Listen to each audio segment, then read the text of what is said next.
Hi, I'm Prishi. For this week's presentation, I would like to speak about the social culture group of the Melanau ethnic. Bangsa 9 Piko, also known as Matihi, holds the highest position in their social group. They consist of aristocrats.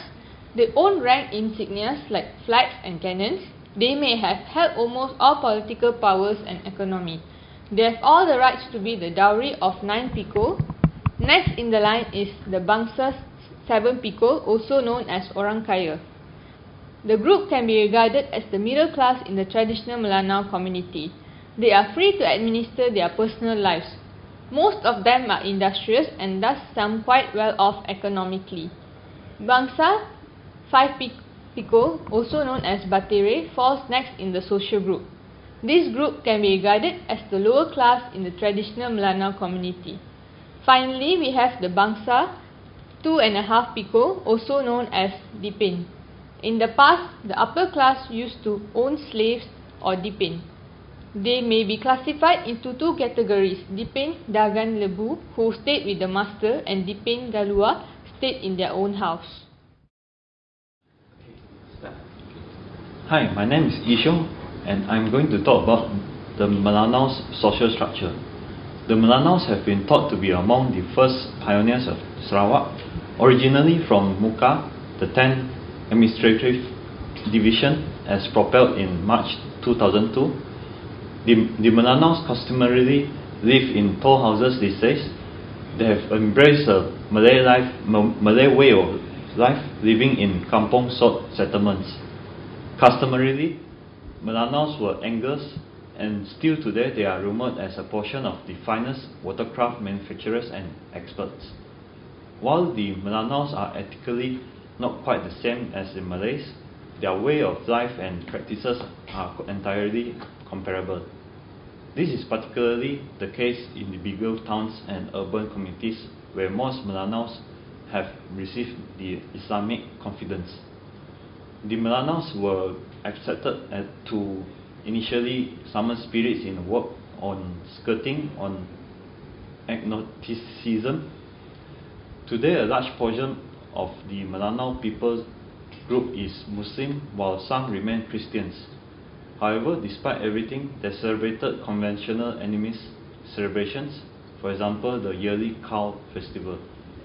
In Sarawak, the Dayaks in all can be subdivided into various gatherings. Dayak, which implies upstream or inland, is utilized as a sweeping term by the Islamic waterfront populace for more than 200 tribal gatherings. Commonly, they live in long houses, conventional group homes that can house 20 to 100 families. Hi, I'm Kenny. Traditionally, Melanau's economy relies on fishery and farming paddy and sago.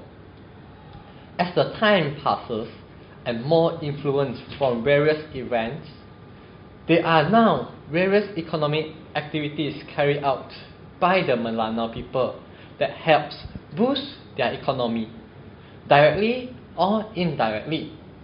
The activities can be sorted and generalized into 5 different groups: subsistence and commercial activities, trading, labor and task division, industrial arts, and lastly, land tenure. For the subsistence and commercial activities, they hunt animals and gather resources at the forest. They as well cultivate sago gardens and export sago products such as sago biscuits and forest products such as gums, resins, logs, and rattan. Traditionally, they trade their products in exchange of metal goods, weapon, ceramic, and cloth. As they settle at the coastal area, the floods at the end of the northeast monsoon frequently ruin their rice crops, which makes it not reliable for their subsistence.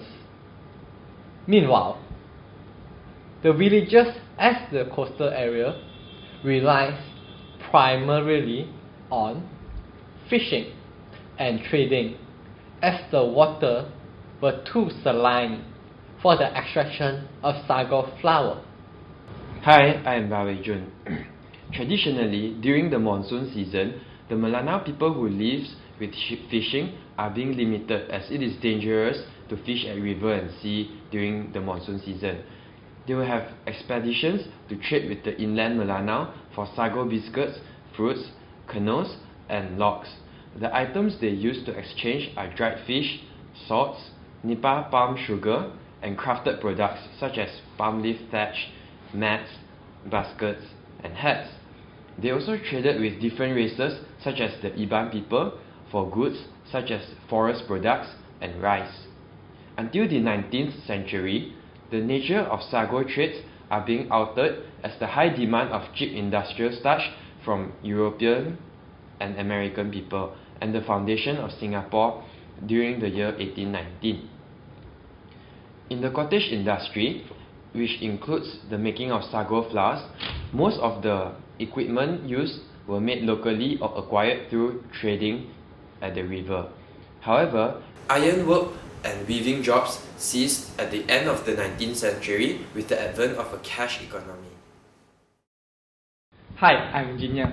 So for their task division, the tasks were divided equally to both men and women before mid-20th century.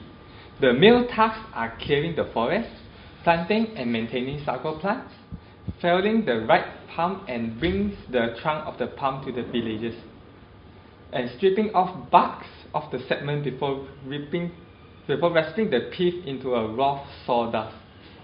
The sawdust is being washed by a woman on the platform over the river. The rasped pith is given to women to process it into sago flour.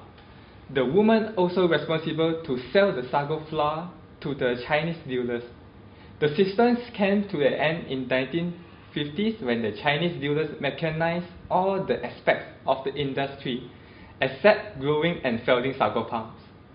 As only Melanau males can own sago land, the women and those who do not own the sago land are forced to leave their village to seek for a job. Lastly, they have land tenure where every village owned a limited territory that was formally ready to defend against invaders. Within the territory, the sago gardens and orchards are carefully delimited and owned by individuals. Joint tenancy is possible among them, especially if a single garden is owned by two women, as the gardens are almost never being subdivided. Other solutions are available if the solution is not being satisfied by both parties. Hi, so that was our presentation on the Melanau people. Thank you for listening to us, and stay tuned for our next video.